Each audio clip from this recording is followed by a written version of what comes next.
Ladies and gentlemen, good morning. Thank you very much for taking the time to join us today to a very interesting yet very crucial conversation. Flexible, focused, and fast. This is not Fast and Furious, although it's F3. This is about accelerating the uptake of renewable energy. Our world leaders came together a couple of days ago and made a commitment under the recommendation of IRENA to triple renewable energy and to double energy efficiency by 2030. It's massive, it's big.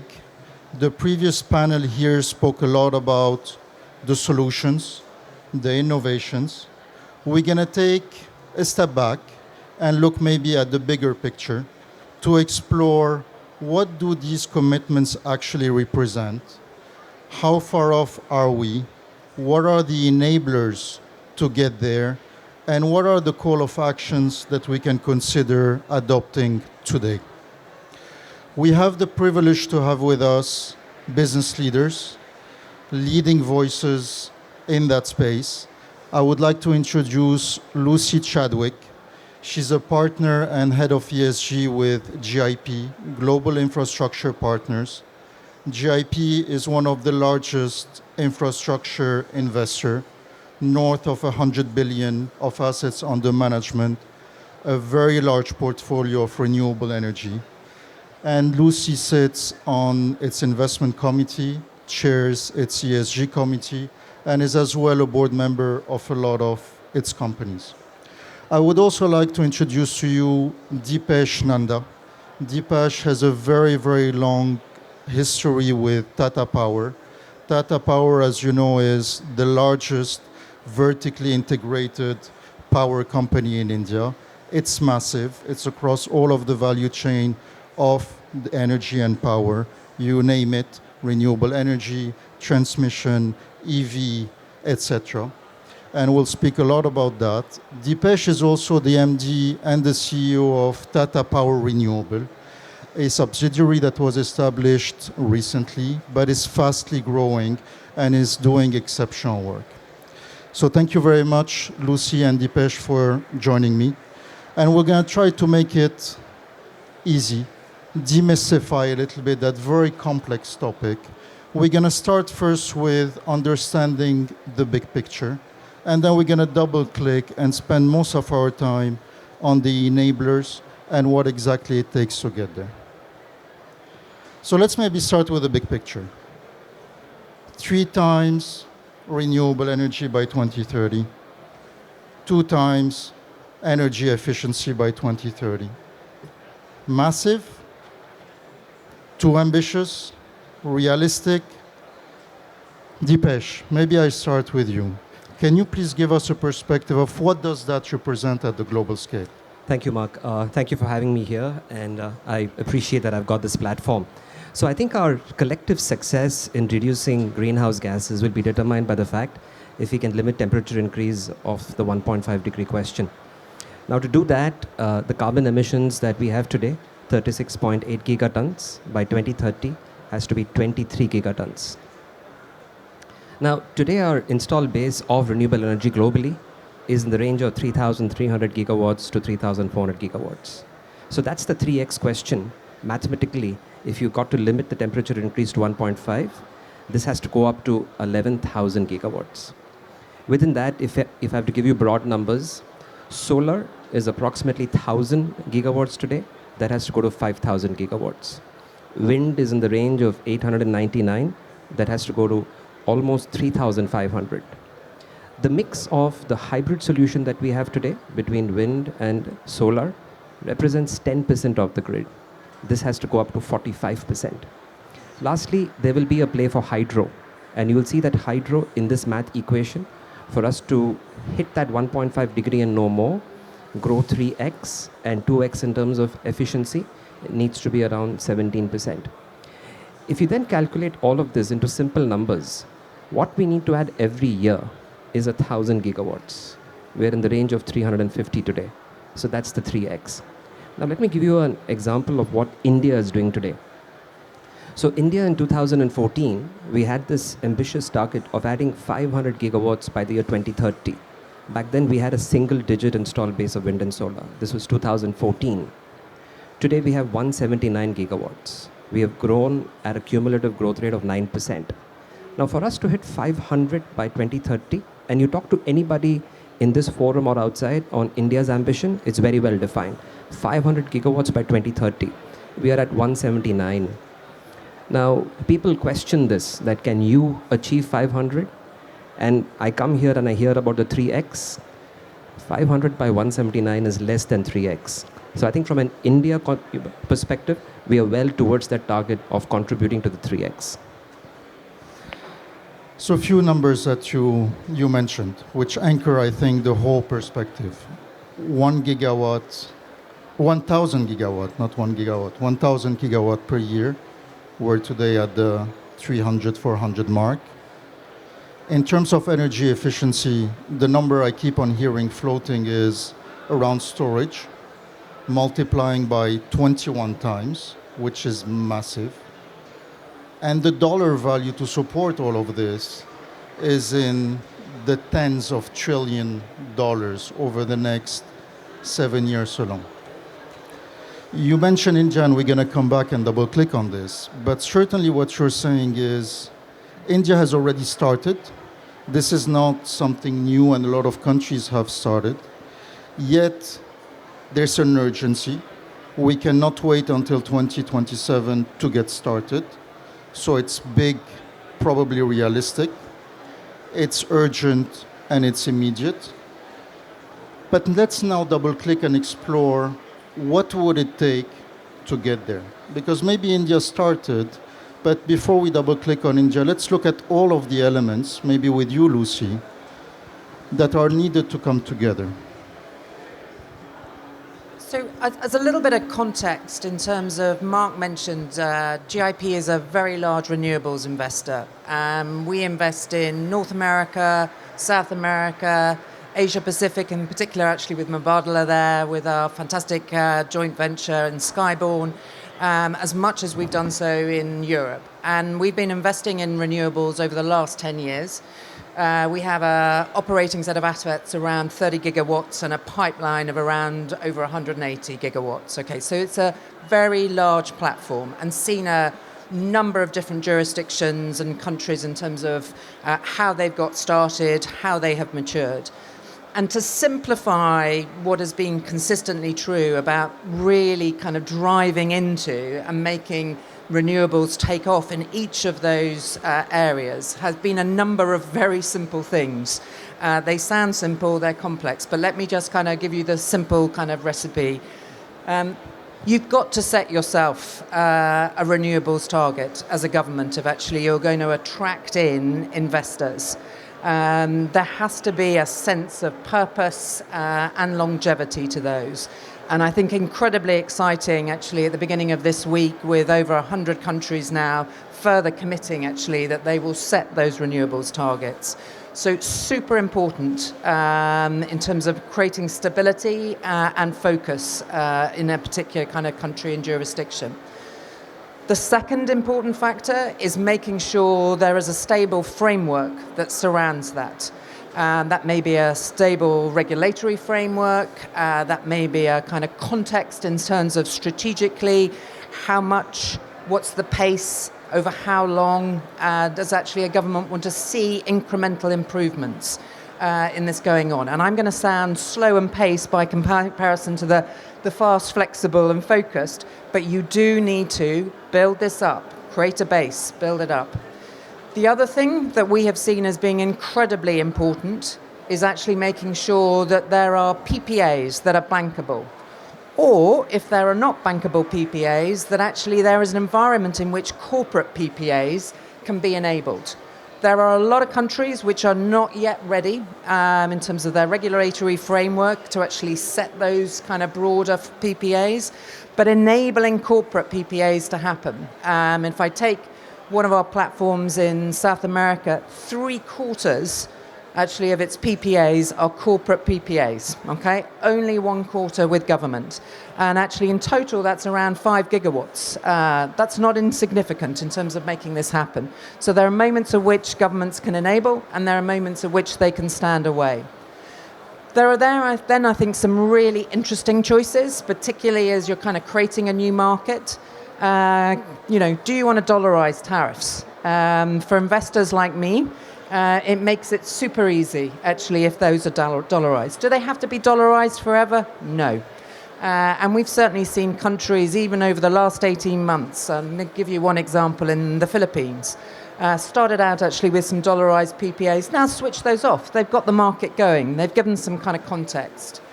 The other kind of questions that we can see as you kind of get started, and you particularly saw this in Europe, is actually whether governments want to control auctions. Do they want to bring together permits, land, actually packages, and take those to the markets? You don't have to do that forever, but again, as you get a market going, super important. So there are some choices, Mark, but those actually are the recipe that we see. I think then, in terms of the pace and rate, there are some interesting choices for governments to take and make. Do you actually want to fast-track permitting? We see huge differences, actually, in permitting timescales, actually, between different countries.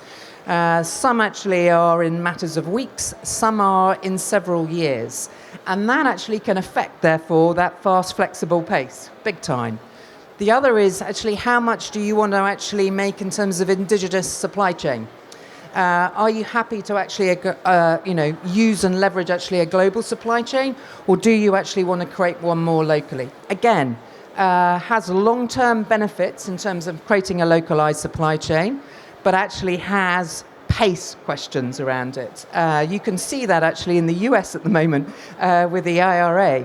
Fantastic set of incentives there, but actually in terms of its push in terms of domestic supply chain has almost instantly, if you haven't actually got a strong supply chain there, actually had a deceleration effect actually in terms of some of its renewables. So these sort of questions policymakers need to think about carefully, and certainly investors and any of us as actually renewables developers need to work in partnership in terms of making sure that's understood. There are ramifications from each one of those sets of choices and actually how to achieve the kind of acceleration that we want.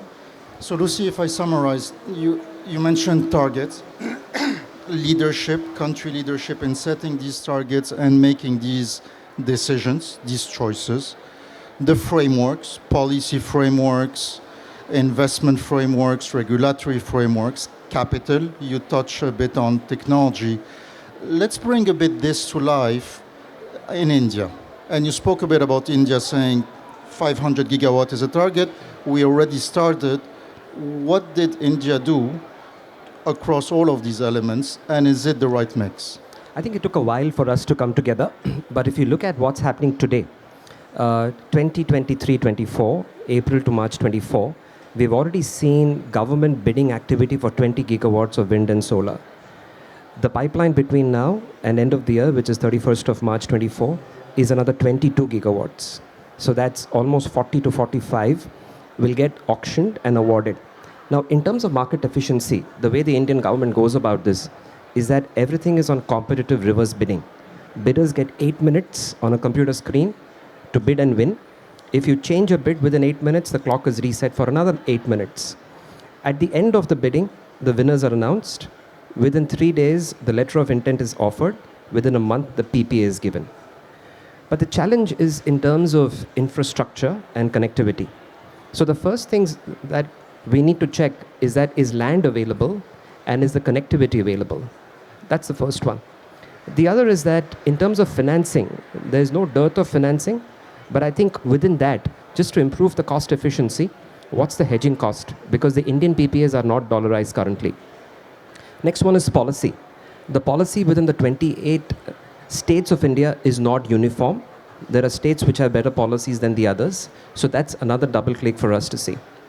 Lastly, I would say that there's a big constraint in terms of skills. People available with the competence that's required for this industry. And since there is a fast-paced movement in this industry, there is almost an investment super cycle. To get talent, to train talent and to retain talent, I think is an important element, which at times just gets missed when you talk about these large numbers. So it seems that there's a lot of regional differences. There's a lot of drive and reforms happening. But yet again, let me come back to the sheer magnitude of 3x and 2x. Lucy, with that magnitude in mind, do you think that the mix we have today is good enough or requires maybe a systemic transformation or evolution to be able to adapt and drive faster acceleration? I think, if we look to some of the most mature markets around renewables, so I'm particularly thinking in North America and Europe, and we reflect on some of their lessons. They have moved through that auction, that PPA, that structuring. They've driven down phenomenal costs. So there's a massive opportunity now in terms of where the price point of whether it be onshore or offshore renewables now is. They're now facing the next set of challenges. They've got deep penetration of renewables. They need to think about their grid resilience, new connections, the pace at which that happens, the pace of permitting. I'm sorry to go back there again, but it's super important. And I think there will be some really important lessons and experience for the whole of the globe if we're to achieve this challenge from actually what we're seeing there. At the moment, I would say that those are turning too slowly. Permitting still turning too slowly. Grid connections still turning too slowly.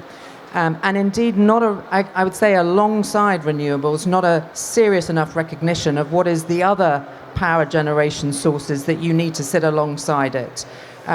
This isn't just about growing green energy. It's about making sure you've got a complementary, resilient grid. And recognizing what that is. And, let's say it out loud. That means actually continuing to operate combined cycles, using gas, using that efficiently, thinking actually what is its role, and thinking about actually what its price point and its regulatory structure is. So, Mark, I'd say there is a big challenge for some of those that have gone a long way and have got 40, 60% penetration. They've got some big questions now to ask. In terms of new developing countries, I think they've just got to keep focused on almost that menu I gave at the very beginning. And you can drive it really fast. We've seen, let me give you an example of a country in Asia Pacific, the Philippines. 18 months ago, I'd have to say we wanted them as a market for one of our Asia Pac platforms in terms of onshore renewables. They just weren't there. They hadn't worked out. In the last 18 months, they've set themselves a very clear target. They have sorted out actually their regulatory kind of framework. They recruited in people who really understood and listened to the market in terms of what constructed a bankable PPA. And they have shifted. They've now got under contract 5 gigawatts actually of renewable energy in just the last 18 months, and I can see them continuing to take off. And you can see how they're maturing. First contracts were dollarized. Not anymore. They don't need to do that anymore. Actually, the market has got comfortable with them. And they're partnering. They are genuinely partnering. Their permit timescales are actually under a year. They're typically around actually the 6 months.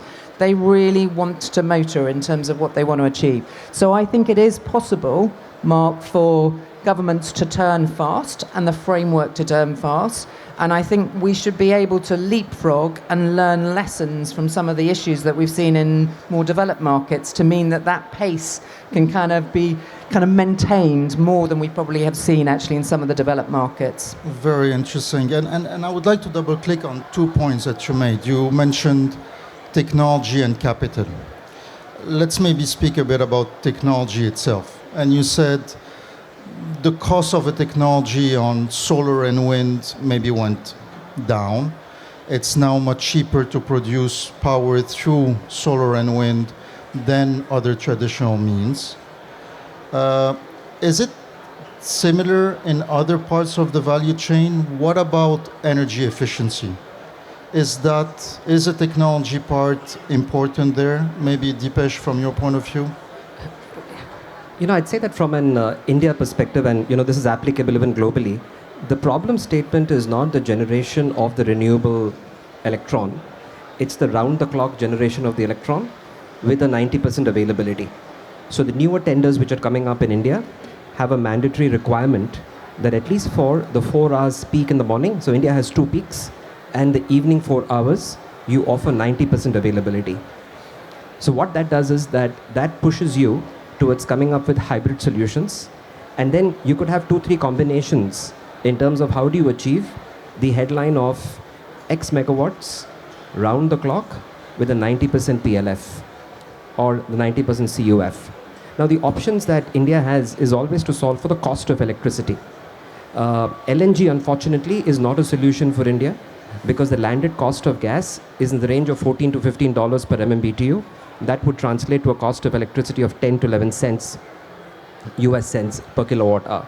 And hence, we're seeing more and more solutions coming up with wind, solar, battery. The other thing that Tata Power has done is that we have started a 6 gigawatt hour battery facility because most tenders which are now coming up are with a mandatory requirement for battery. And when we solve for the cost of electricity for the 90% availability, we're seeing that the cost of electricity is 5 cents per kilowatt hour. The next, we have invested in pumped hydro. So we've just announced a 2,800 megawatt pumped hydro solution. We have existing reservoirs. We will just repurpose them to have pumped hydro. And the whole purpose is that by 2027, we'll be in a position to offer this in combination to wind, solar, battery maybe, pump storage, and again solve for the cost of electricity. So that's where the efficiency discussion is moving. I'm really excited with the technology developments which are happening on the battery front, especially the chemistry of the cathode, longer duration battery, higher cycle time and so on. And I think this will solve that energy equation in terms of efficiency moving 2x to solve that headline problem statement of giving round-the-clock electricity with a 90% availability. So a couple of comments or observations. The supply side is extremely important.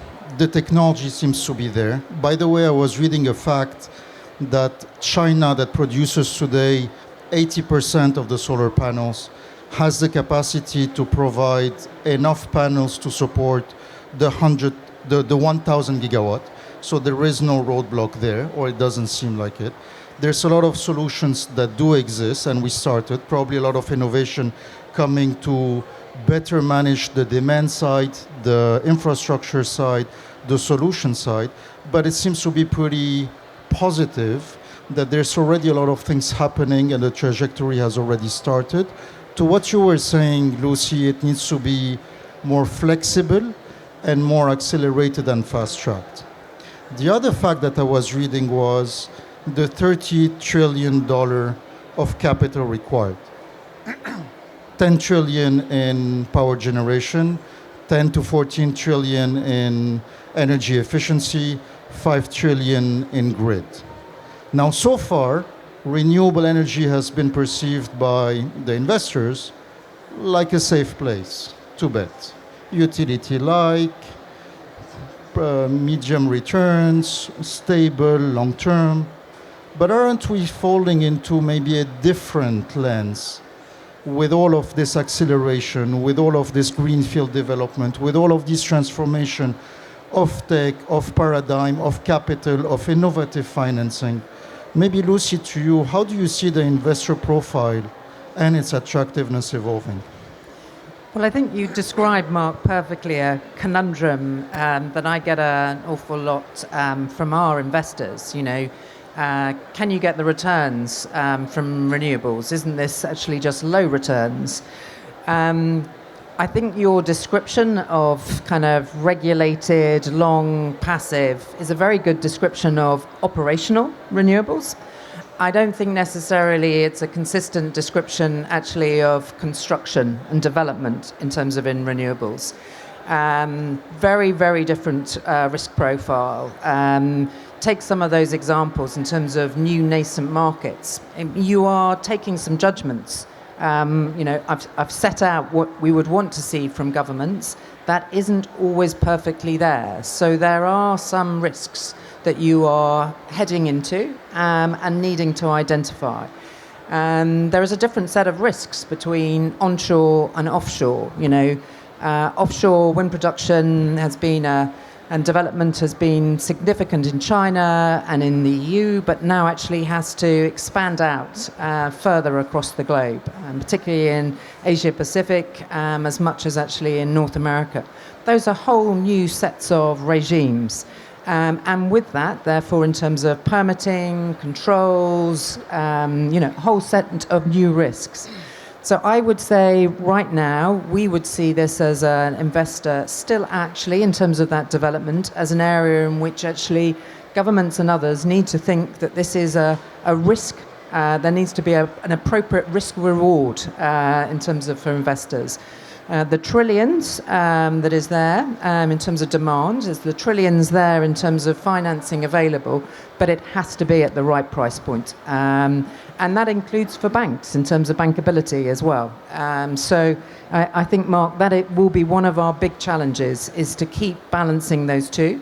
And I know that is also balancing a question of affordability for the likes of us in terms of users. Why are governments and regulators driving down those price points? They are trying to manage consumer affordability, but they do also actually need to manage those development risks as well. And as we've seen, certainly, where I come from in the UK, they've just got that wrong. They put out an auction for offshore wind and no one bid. They got the price point completely off, did not reflect actually where the market was. So governments and regulators keeping on actually being astute about what that risk reward sweet point is going to be super important for us to achieve this, Mark. And both of you have been playing a leading role yourselves and your organization in stewarding your assets, engaging with the communities. We're going to come back on the collaboration part because I think it's interesting to also explore. But you mentioned something, the government choices. And you mentioned skills, people, social.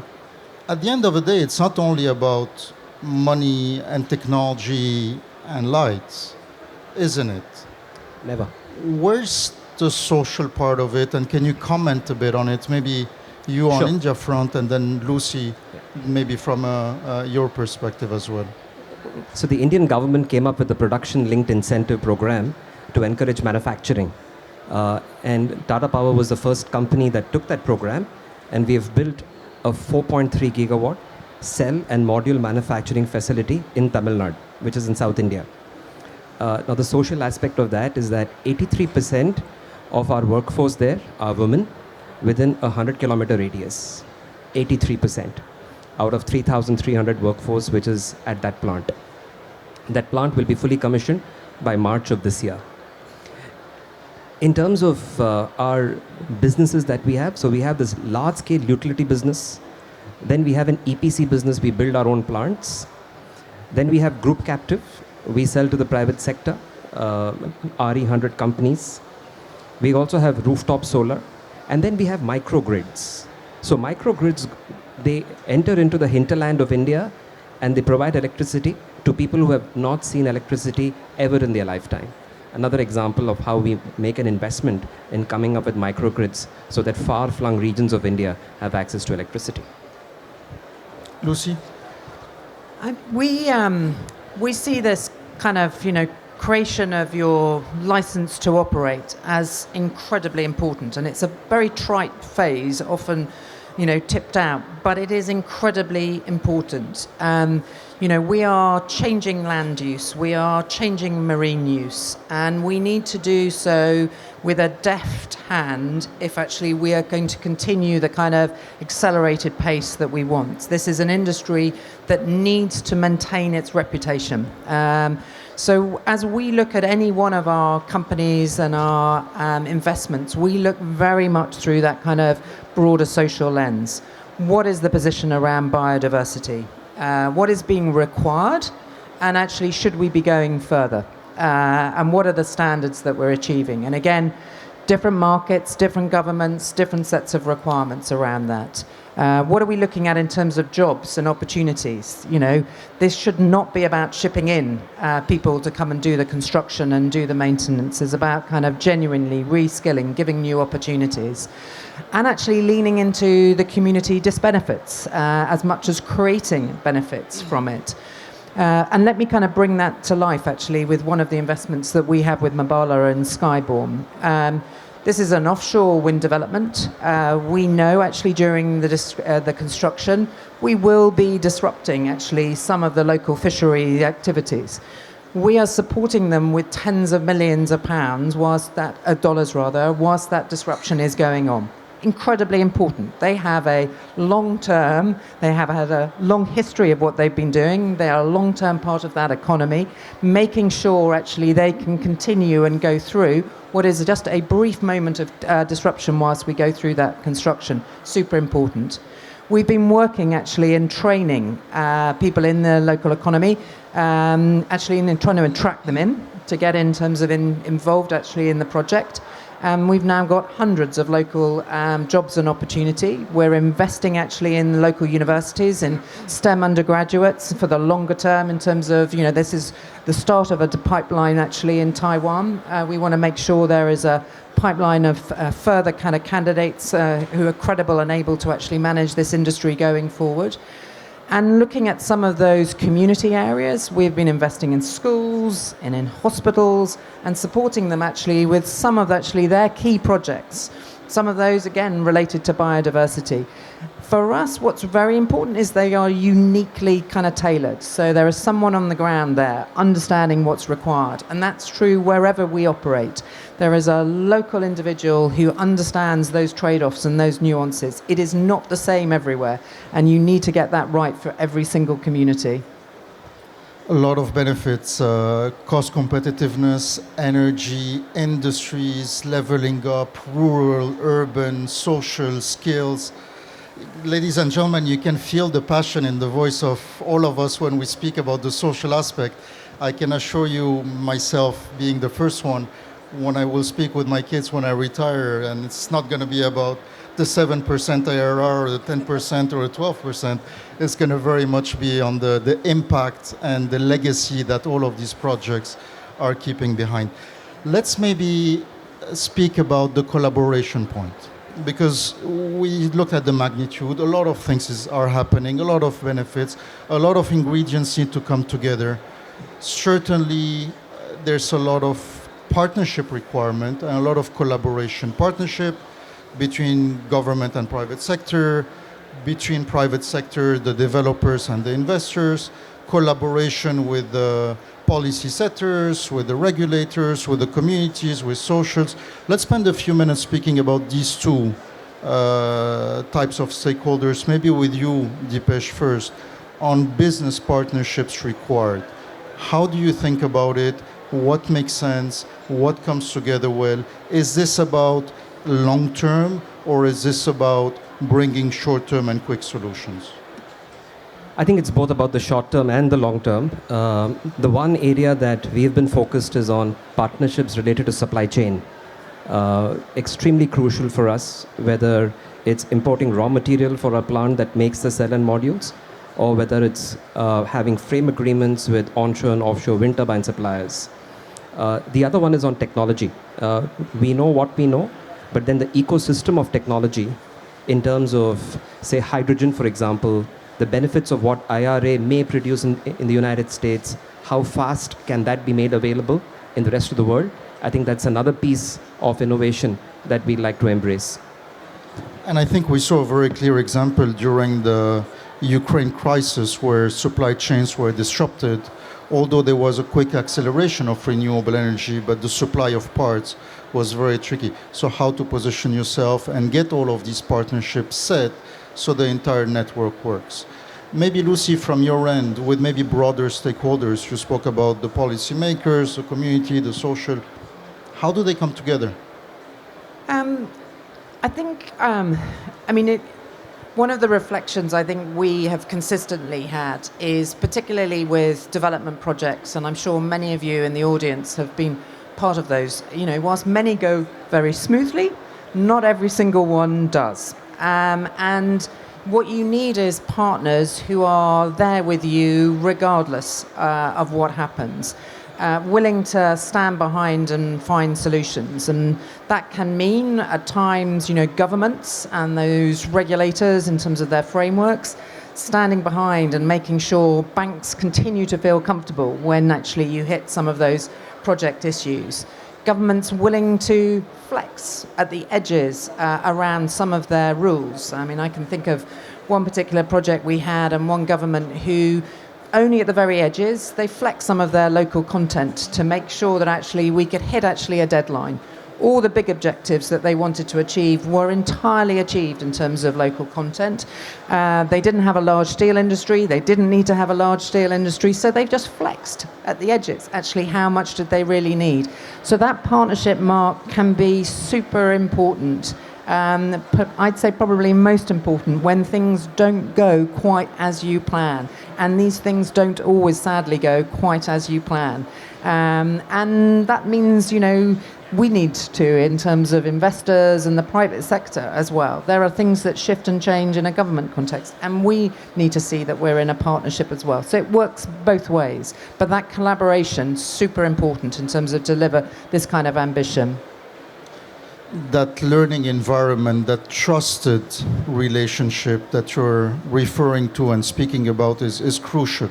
If we want to accelerate the pace, one party might have a problem, the other party might have the solution for that problem, but need to have the trust to share it, to participate, to contribute, and not only to compete. Competition is interesting and is needed, but collaboration primes.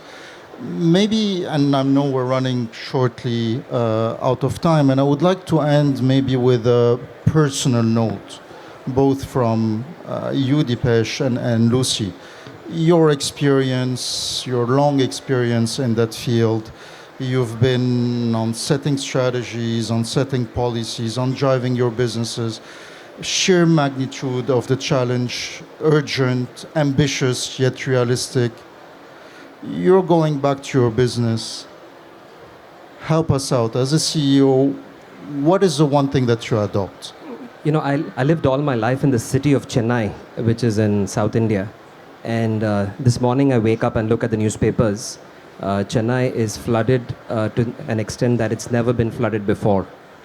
And then my WhatsApp is kind of spammed with pictures of, the airport in Chennai and the streets of Chennai.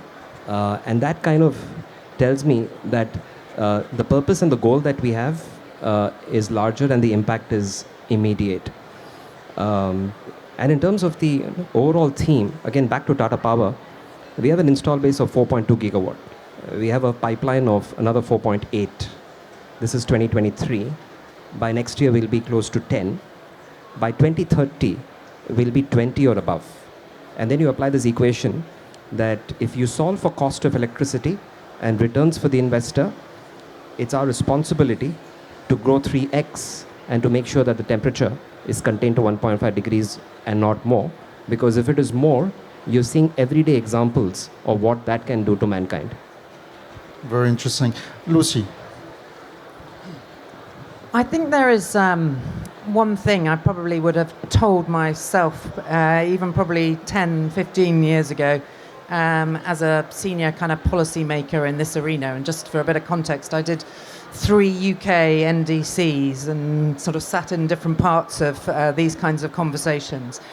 And the thing I would have told myself, and I continue as actually a leader in my kind of current organization, is this is not linear.